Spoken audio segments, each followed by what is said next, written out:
1 bulan telah berlalu, dan selama itu sejak keributan semalam lalu, Egy selalu menghindari istrinya dan berusaha menjauhi gadis yang selalu membuat perasaannya resah itu. Dengan sengaja dia tidur di ruangan belajar dan tidak mau lagi dilayani kebutuhan sehari-harinya.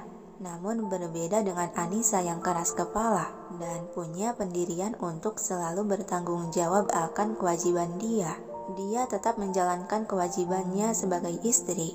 Ya, meskipun seringkali mereka berdebat. Pagi ini adalah hari libur bagi para pelajar dan pekerja kantoran termasuk Anissa yang jadwalnya lengang. Karena hari libur ini Anissa tidak ditugaskan menjadi perawat pribadi Romisa. Jadi dia punya waktu untuk mengerjakan semua tugas perkuliahan. Yang saat ini dia tengah sibuk bergulat dengan laptop terduduk di atas karpet sofa televisi. Suara dering ponsel yang terdengar nyaring menghentikan pergerakan jemari Anissa di atas keyboard. Dia meletakkan laptop dan beralih mengambil benda pipih yang berada di atas meja. "Assalamualaikum, An-An," sapa suara lelaki dari seberang menyapa indera pendengar Anissa, membuat gadis itu mengulas senyuman ceria. "Waalaikumsalam, Papa. Bagaimana kabarmu, sayang?" "Tentu saja baik dong, Pa. Papa sendiri gimana kabarnya? Papa nggak pernah absen kan minum obat?" Anissa menarik bantal sofa dan memangkunya untuk dijadikan tumpuan tangan yang sedang memegang ponsel. "Papa baik, An. Dan tentu saja Papa selalu rutin meminum obat." Kamu lagi libur ya?" "Iya, Pa. Kenapa? Papa kangen ya sama An-An. Apa An-An ke rumah saja sekarang?" Gelak tawa kesenangan dari seberang telepon menular pada bibir gadis itu semakin tersenyum lebar. "Wah, gimana nih? Papa lagi di luar kota, sayang." Dan terjadilah perbincangan panjang yang memakan waktu sekitar setengah jam. Anissa berbincang dengan sang ayah tercintanya. Hingga panggilan pun berakhir. Anissa hendak menaruh kembali ponsel tersebut ke atas meja, namun panggilan lain mengurungkan niatan Anissa yang kembali menarik benda pipih tersebut untuk dilihat nama si pemanggil, Kak Alan. Segera dia menggeser kursor dan menempelkan benda pipih itu ke telinga. "Assalamualaikum, Anissa," sapa suara lelaki terdengar merdu di telinga. "Waalaikumsalam, Kak Alan," jawaban Anissa yang bersamaan dengan seseorang keluar dari pintu ruangan belajar. Egy baru saja keluar dari ruangan belajar dengan menenteng sebuah laptop di sebelah tangan.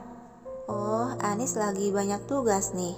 Jadi maaf ya, Kak. Tapi kalau Rika kayaknya bisa deh. Coba saja Kak Alan tanyain sama tuh anak." Mendengar nama lelaki disebutkan oleh Anissa, sontak Egy mendelik dingin ke arah gadis yang terduduk di sofa panjang. Egy yang tadinya hendak ke balkon mengubah haluan menuju sofa dan duduk di dekat Anissa meletakkan laptop di dekat laptop Anissa. "Minggir sana." "Duh, apaan sih? Kan bagian sana masih luas." Sebal Anissa yang merasa terganggu. "Ini sempit, geser." Sengaja Egy memepetkan diri ke gadis tersebut yang dengan refleks Anissa pun membalas menyenggol lengan Egy. "Kamu ini ya, kamu duduk di sana, kan masih lebar." Egy masih ingin mengganggu tak mau kalah tetap duduk di tempatnya dan mulai mengetik berpura-pura fokus menatap layar laptop. "Anissa, kakak kayak dengar suara pria. Kamu sedang dengan siapa di sana?" kata Alan yang mendengarkan kegaduhan dua orang tersebut. "Oh, maaf Kak, tadi aku lagi ngomong sama bocah." "Jadi tadi kakak ngomong apa ya?" Pengalihan Anissa melirik lelaki di sebelahnya yang sedang fokus menatap layar laptop, yang padahal Egy sedang mencuri dengar dan sesekali melirik sinis. "Cek, genit." Ucapan tersebut masih terdengar jelas oleh Anissa membuatnya tersinggung menatap sebal. "Apaan sih, sewot aja." Anissa membalikkan badan kembali mendengarkan suara Alan yang sedang bercerita. Deheman keras Egy lalu menekan play di kursor, hingga terdengarlah suara alunan musik rock, dan dengan sengaja dia perkeras suaranya. "Bocah!" Geraman Anissa mendelik kesal ke arah lelaki yang tanpa dosa sedang asik mengiringi suara vokal rocker. "Kak, nanti aku telepon lagi ya. Assalamualaikum. Tapi Nis, jawab dulu, kamu sedang dengan siapa?" "Nis, Nis." Anissa tak mendengarkan ocehan Alan dari seberang. Segera dia mematikan panggilan tersebut dan menatap tajam ke arah lelaki yang sedang santai memainkan laptop dan sesekali bernyanyi yang diiringi musik rock. "Egi, berisik, matiin gak?" Namun Egi dengan sengaja malah menambah suara musik sehingga menggema seisi ruangan. Dasar bocah, ocehan Anissa sembari mengambil laptopnya dan kembali melanjutkan mengerjakan tugas dengan berusaha mengabaikan keributan yang dibuat suaminya itu. Ada senyuman di bibir Egi merasa senang telah berhasil mengganggu gadis tersebut. Alan ya, beraninya dia dengan tak tahu malu bermain dengan pria lain di depanku. Batin Egi seiring seringaian sinis terurai di bibir tipisnya. "Kau, pindah sana," kata Egi yang sudah dipenuhi perasaan panas membara dalam dada. Anissa membalas menyenggol lengan Egi.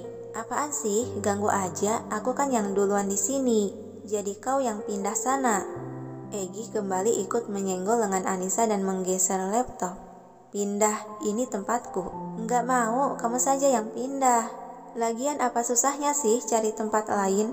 "Ganggu banget," ucapan Anissa sewot. "Karena ini tempatku dan kamarku. Sana kau pindah."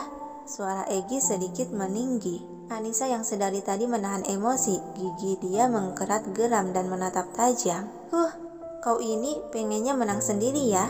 Sampai kapan kau terus berkata jika ini hanya kamarmu, ha? Aku ini istrimu, jadi kamarmu juga kamarku." Suara Anissa tak kalah meninggi. Secara tiba-tiba Egi menyentil keras kening gadis itu.